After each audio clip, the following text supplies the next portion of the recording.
Hi hello నమస్తే, నేను మీ Srinivas Goud, prime 6 Karimnagar. ప్రస్తుతం అయితే మనము మానకొండూరు నియోజకవర్గంలోని మానకొండూరు మండల కేంద్రంలో అయితే ఉన్నాము.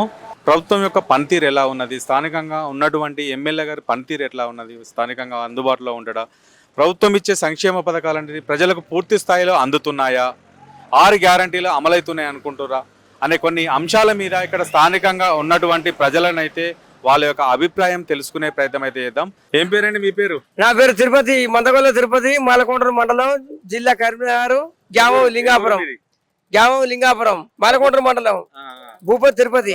రాష్ట్రంలో కాంగ్రెస్ గవర్నమెంట్ వచ్చి దాదాపుగా 3 సంవత్సరాలు అవుతుంది.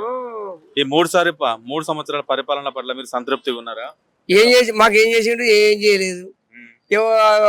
ఆడోళ్ళకైతే మంచిగా పీరు టికెట్ పెట్టిండు. ఆ 90 ఏళ్ళ ముసలి సూతా పోయి హైదరాబాద్ బొంబాయి పోయి తిరిగి వస్తుంది. అది బుద్ధి లేదని బుద్ధి పుట్టించిండు ఈ కేసీఆర్ సాబ్, ఈ పెద్ద మనిషి.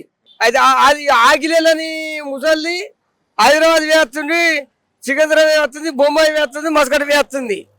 మరి అది పెట్టుడు అవసరమేనా? ఇప్పుడు ఆడోళ్ళు ఎత్తనే గెలిచిండు ఆయన. మేము మొగోళ్ళం లేవా? ఏం కావాలి మీ మొగోళ్ళకి? ఏం కావాలి?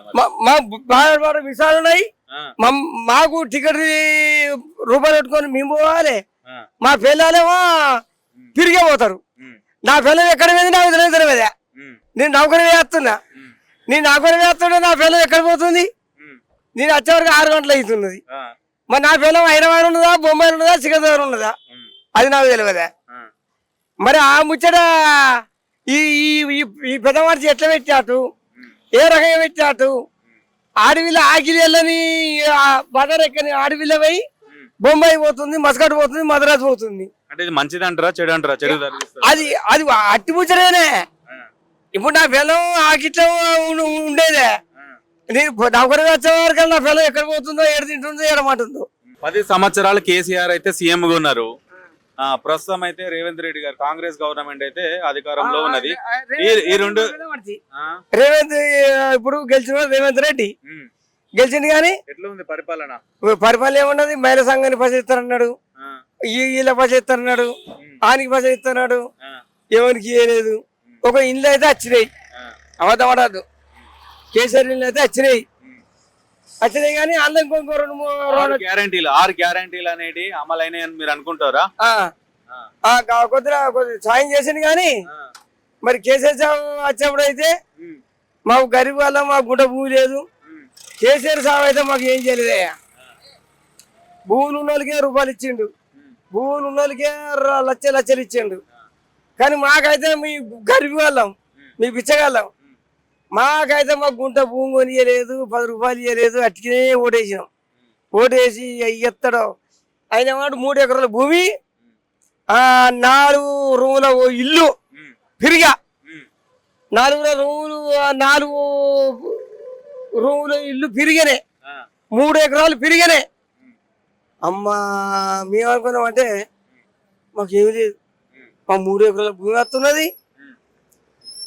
మళ్ళా బిల్డింగ్ వస్తున్నది అని అనుకొని మీ అందరూ పేదల్లో మేము కేసీఆర్ సాబ్ ఏం చేసాడు? ఒక తప్పు చేసాడు. ఎందుకు చేసిండంటే పేద కుటుంబాలని తీసుకోలేదు. ఇలా అచ్చగాడు, పిచ్చగాడు, పరదేశీ, సంగముడు, దాసరుడు అందరు ఉన్నారు. తక్కువ జాతిని ఆయనను గెలిపి ఆయనను తీసుకోలేదు. ఆయన ఏం చేసిండంటే మంచి వాళ్ళని, భూములు ఉన్న వాళ్ళని, జాగులు ఉన్నని, పచారం ఉన్న వాళ్ళని, ఎండి బంగారు ఉన్నది తీసుకొని వాళ్ళకు రూపాయలని ఇచ్చిండు. రూపాయలు ఇస్తే మాకేమున్నది? అయ్యో సారు, ఏమే సారు మీకేమున్నది? మీకు ఇష్టమైన నాయకుడు, రాజకీయ నాయకుడు ఎవరు? మరి ఇష్టమైన నాయకుడు ఈడు కాదు, వాడు కాదు, ఎవడు కాదు, ఎవడు లేడు. దోపిడి చేసిండు. ఈయన 3 సంవత్సరాలే మహిళా సంఘానికి 2500 ఇస్తామన్నాడు, అవి ఇయ్యలేదు. ఇంకేమో ఇస్తామాడు, అవి ఇయ్యలేదు. కానీ 1 కోటి రాత్రులు అయితే ఒక పని చేసేట్టే. గవర్నమెంట్ ఏం కావాలనుకుంటారు మీకు? మరి ఏం కావాలనుకుంటారు అంటే మరి ఇప్పుడు ఈయన చక్కగా చేస్తలేడు, ఆయన చక్కగా చేస్తలేడు. మరి నేను ఎవరిని చెప్పాలి సారు? ఎవరికి ఓటేస్తారు నెక్స్ట్ ఎలక్షన్ లో వస్తే? ఎలక్షన్ చేస్తామంటే ఎవరికి ఓటేయం? ఇక ఈ కేసీఆర్ కి ఓటేయం, ఈ కాంగ్రెస్ కి ఓటేయం. మరి ఎవరికి వేస్తారు ఓటు? ఎవరికి వేయం. మాకు పేదోళ్ళకు పేద భక్తులు మాది భక్తులు ఉన్నాయి కాబట్టి మేము గరీబ్ వాళ్ళం సారు. వీళ్ళకి కొత్త బట్టలు ఇవి వేసుకుంటే అని కోట్లు ఉన్నాయి. ఏం చేస్తారు మీరు? వృత్తిరీత్యా ఏం పని చేస్తారు? నేను కైకిలు కూలి చేసుకుంటా. ఒక్కొక్క చైన్లు బాగానే ఉన్నాయి కదా చైన్లు. అగో సారు ఒక్కొక్క కళాకారుని, నేను కళాకారుని. ఎల్లమ్మ పట్ల ఎత్తా, మల్లన్న పట్ల ఎత్తా, గంగదేవి పట్ల ఎత్తా కాబట్టి ఇట్లా వేసే మీద ఉంటే నాకు కొద్దిగా వేరే ఉంటుంది అన్నట్టు అట్లా ఉంగరాలు ఇట్లా ఉన్నాయి కాబట్టి మా పేద బతుకు సారు. ఇప్పుడు ఇల్లు ఉన్నాయా? సొంత ఇల్లు? మాకు గుడిసెలే ఉన్నాయి. మాకు ఇండ్లు ఎక్కడి? అయ్యో సారు మాకు ఇండ్లు ఎక్కడి సారు? గుడిసెలే. ఎక్కడ మీది? ఎక్కడ? ఏ ఊరు? మాలకొండ్ర మండలం, లింగాపురం. ఎమ్మెల్యే గారికి ఏం చెప్తారు మీరు? ఎమ్మెల్యే ఏ ఊరు ఎమ్మెల్యే? ఈ ఊరు ఎమ్మెల్యే కా, ఆ ఊరు ఎమ్మెల్యే కా? మా ఎమ్మెల్యేకు మొన్న మేము ఏంటంటే భూలక్ష్మి మహాలక్ష్మి పండుగ పెట్టుకున్నాం. ఆ ఎమ్మెల్యే దగ్గర పోయినా, సార్ నమస్తే అంటే నమస్తే అన్నాడు. మరి సారు మాకు ఇంత ఏదైనా చేయాలి సారు, మరి పెద్ద మనిషి మీరు ఎమ్మెల్యే అంటే గొర్రె మేకలు కోసుకుంటే మేము పసిస్తాంరా, నీ కొడుకో బిడ్డకో రోగం వస్తే డాక్టర్ సాబు నేను మళ్ళొకటి మీకు ఏమైనా బీమారు వస్తే నేను చూసుకుంటా, కానీ గొర్రె మేకలకు పసలు ఇచ్చినోడిని కాదు నేను చెప్పిండు. అంటే కానీ మాట మంచిగా మాట్లాడి ఎమ్మెల్యే సాబ్ మంచిగా మాట్లాడాను. అది ఎమ్మెల్యే సాబ్ని మెచ్చుకోవచ్చు. ఎందుకంటే ఇప్పుడు గొర్రె మేకలు కోసుకుంటే నువ్వు కోసుకుంటే నువ్వు కోసుకుంటే నువ్వు తింటావు నేను తింటా, కానీ డాక్టర్ పనికి నాకు చెప్పు, పిల్లల చదువుకు నాకు చెప్పు, దాని జిమ్మదారి నేను.